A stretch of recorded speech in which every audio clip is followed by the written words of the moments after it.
Got a 2008 F250 with 6.4 liter diesel. This belongs to Seymour Johnson. Stays on the Air Force base there. And it's really a bad condition for a diesel because it never gets driven. I know, it has a license plate on it. And usually they do a lot of idling. Yeah, it's got a license plate. This one has a check engine light on, a wrench light on, and a lack of power, reduced engine power. It's got 28,094 miles, and it's got 1,772 hours, which isn't bad. That equates to about 45,000 miles. So it doesn't idle a whole lot. So let's see what we got for codes here. Let me get you guys in Steadicam mode. Alright, we've identified the vehicle.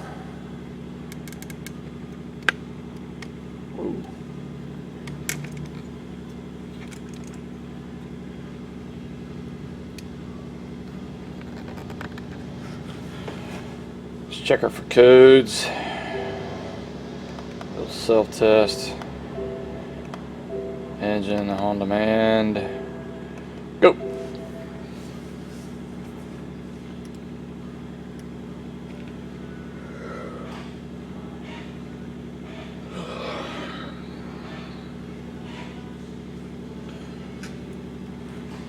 Usually with these 6.4s, a good visual goes a long way because they have antifreeze in it.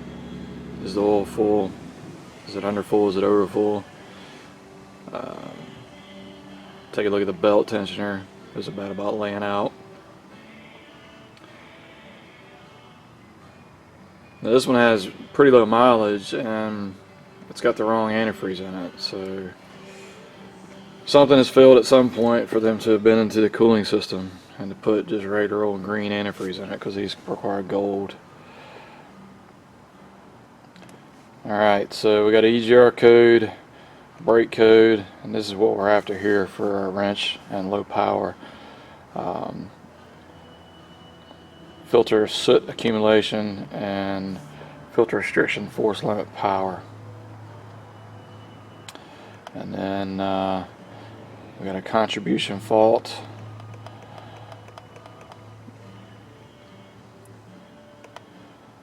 Turbo issue.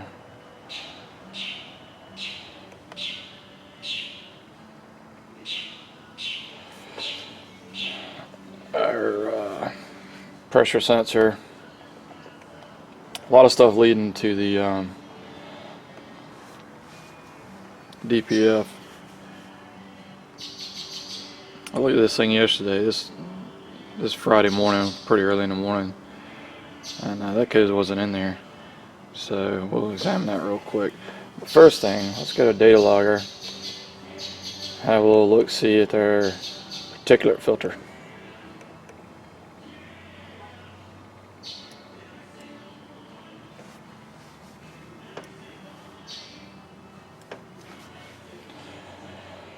I'm going to clear all that out and we'll get everything involved in the DPF. So distance cleared, completed, it's just requested, pressure, load, mode, overtemp 1, 2, and 3, and voltage.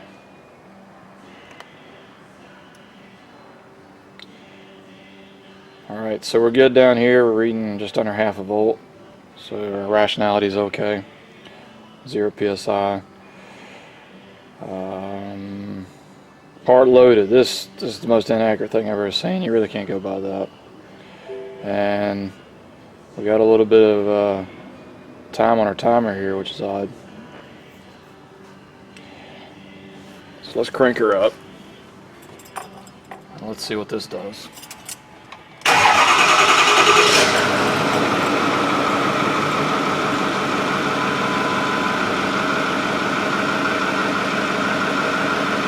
So we got a problem right there, like immediately.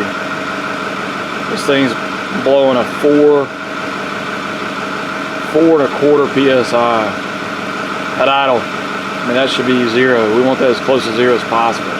Like 0.01 is perfect. And let's see what it does off idle.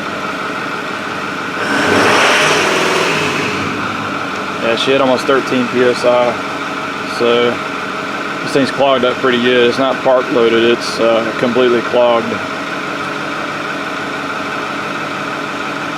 So we're gonna get under this thing and have a little look-see at the filter. While we're here, let's look at our fuel injection quantity adjustments. See if something's going on with number 6. So let's clear all this out.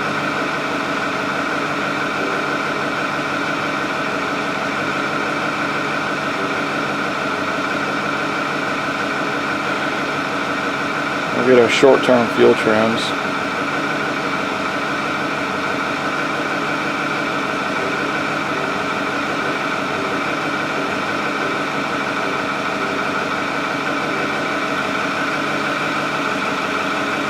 Yeah, look at number 6. So these are good. I mean, these are right in line. And number 1 is way up at positive 12. And number 6 is all the way down at negative 19. So it's really taking the fuel right away from that cylinder.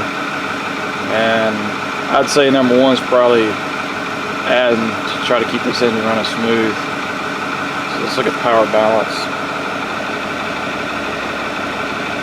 Get out of there.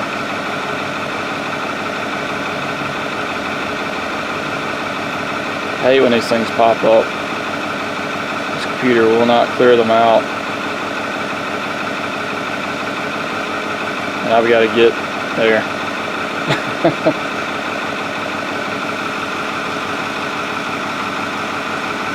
So we're nice and even. It's a good thing. Let's turn off our fuel correction over here.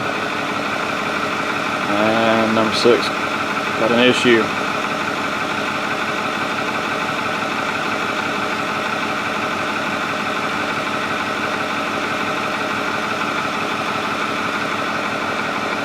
So let's turn off our injectors.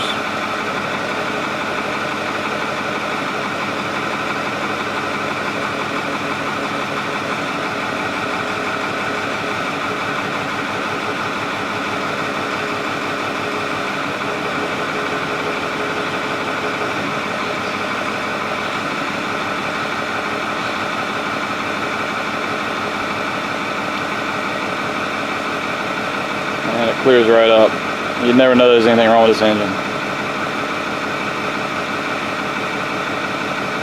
Alright, since we're here, we'll do a relative compression,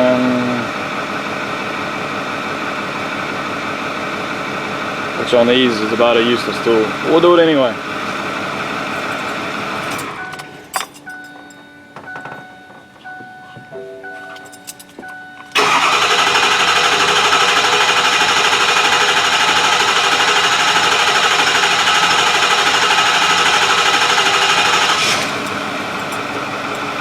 Showing good. All right, so let's get underneath this thing and see what we can see.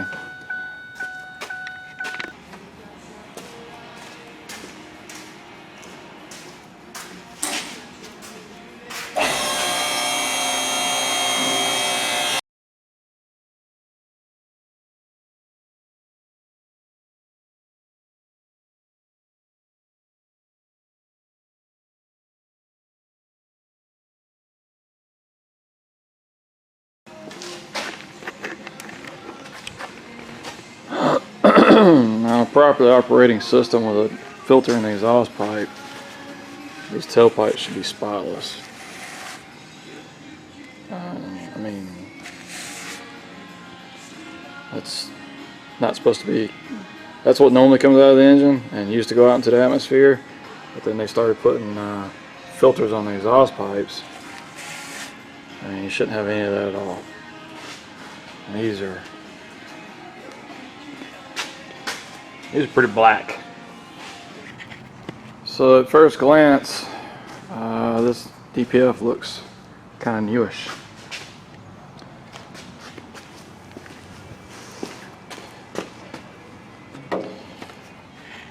And at second and third glance, it's definitely new, which is odd. We've got new hardware. That gasket's brand new. That's rusty. That's surface rust on it from where it's been, not treated, and we're nowhere near lined up with our slot, so someone's had it out. Our sensor's not in its bracket up there. Little bracket that it goes in. There's our catalytic converter, and you can see where someone's had it off because that's been replaced. That's not factory. So we've got to sort out what's going on here. Why are we having problems with all this stuff's been replaced with brand newbie? There's our DPF sensor. Comes off a little nipple there at the very end of the catalytic converter here before we get to the DPF to sense the pressure. So I think in this particular situation, best bet is just to separate this, slide the DPF back a little bit, have a look in there, and then see if we're still blowing that extreme amount of pressure.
Gotta love working in the South. Everything comes apart so easily. So now I've just got a ratchet strap on here. I'll pull it apart with that.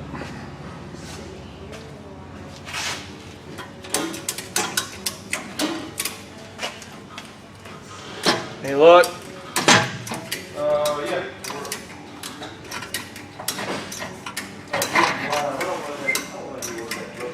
Huh? Why would he wait till the day to go there and tell that's not what he wants?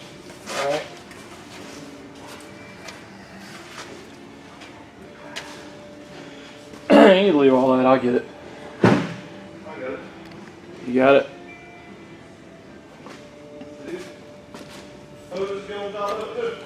Yeah, some old diesel gaskets.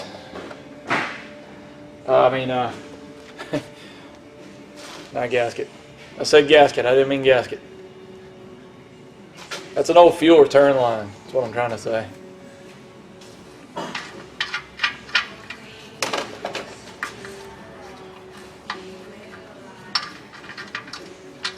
What's wrong with that? It's got a brand new DPF on it. Everything's clog slam up. Brand new. Newish. I mean, look at it.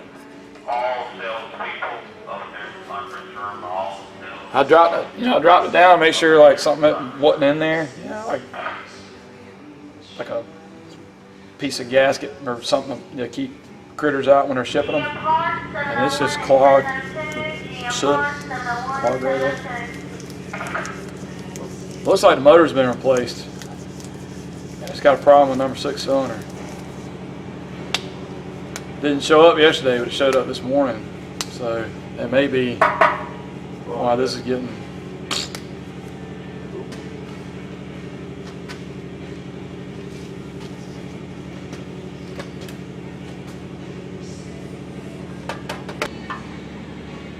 So I mean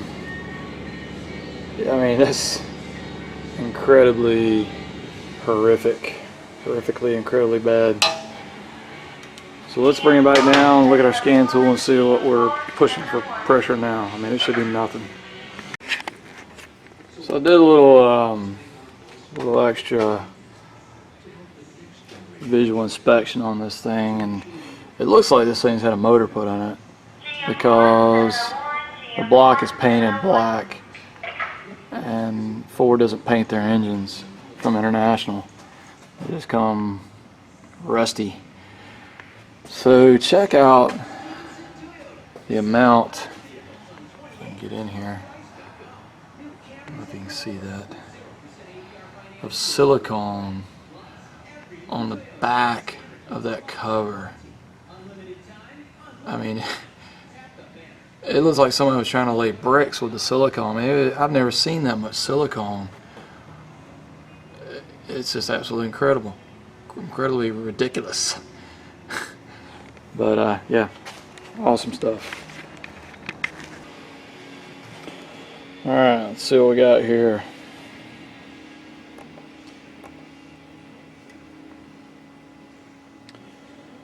So let's go back to our selection, clear all that out. And this time we're just going to get DPF pressure. And we'll get voltage.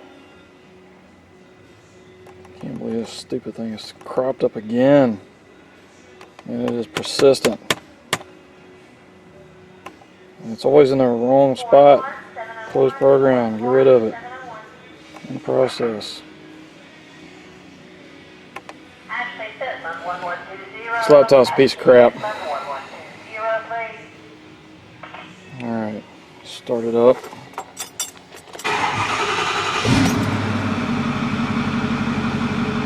And just like expected, we got 0 PSI, which is good. That's what we're looking for.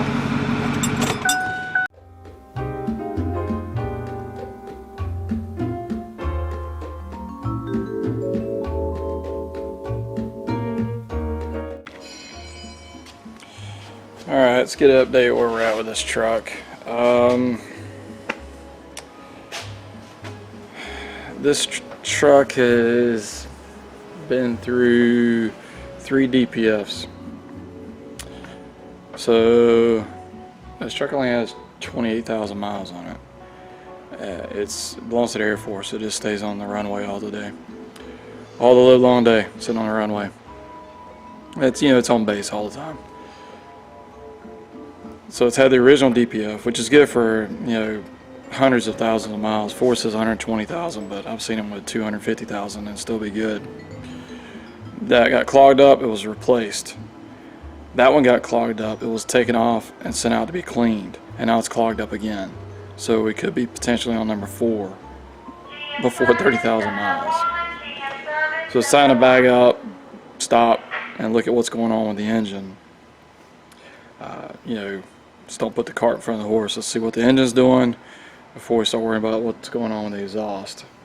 So we had a problem with number 6 cylinder. I can't remember how much of that I filmed, so I'll just try to update you. So let's take a look at the scan tool. So I suspected number 6 injector, but I didn't want to, just jump on it and tell me the injector when actually it ends up there's a hole in the piston. So looking at these fuel trims, let's just go to live data here.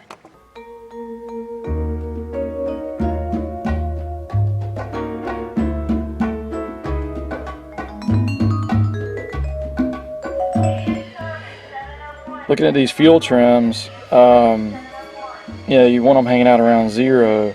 Like cylinder number 1 is at a positive 10, we're adding fuel to that cylinder. But cylinder 6 at the time was all the way in the 20, negative 20, was trying to take away a lot of fuel for cylinder number 6. So I just simply moved injector 6 to injector 4, cylinder 4, and vice versa, and our problem moved to cylinder number 4. So I know the injector is no good because we're really subtracting the fuel for this cylinder. So we're going to fix that, and then we'll see if number 1, comes back down, clears up somewhat. So let's see here.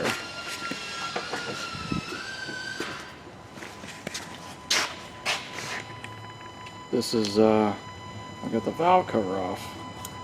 No sense putting it back on. It's pretty cruddy under here. This thing may be on its first oil change, I don't know. So I've just took the valve cover off, and I've still got the crossover tube on here. The battery's just laying up here so the cables won't short out. And start this thing up. Let's see it run.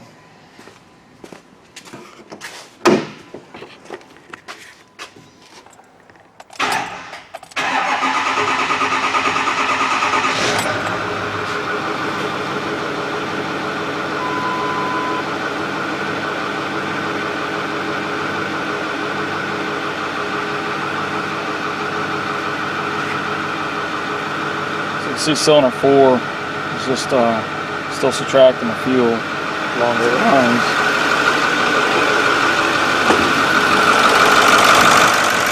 Light's pretty dim. You see all the valve train running. It's running good. Pretty clean without the valve cover. It doesn't make a real mess. But I wanted to,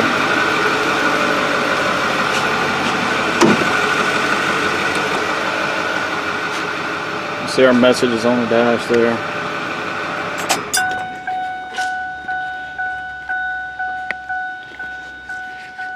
But I wanted to run it with the valve cover off so I can make sure that, we didn't have a leak on those lines, because I reused the lines, obviously. And, we're going to put an injector in it. So now I'm just going to pop number 4 injector out, send it back for a core, it's no good. And I'll take the number 6 back out and just reseal it and put a new jumper line on it so we don't have a leak. Because once you put the valve cover on, if you develop a leak, you won't know it until your oil levels skyrocketed and climbed up because of all the fuel diluting it into oil. So that's where we're at. Put an injector in it and reevaluate. And then the DPO's got to come off of it. It's got to either be sent out and be cleaned or replaced again.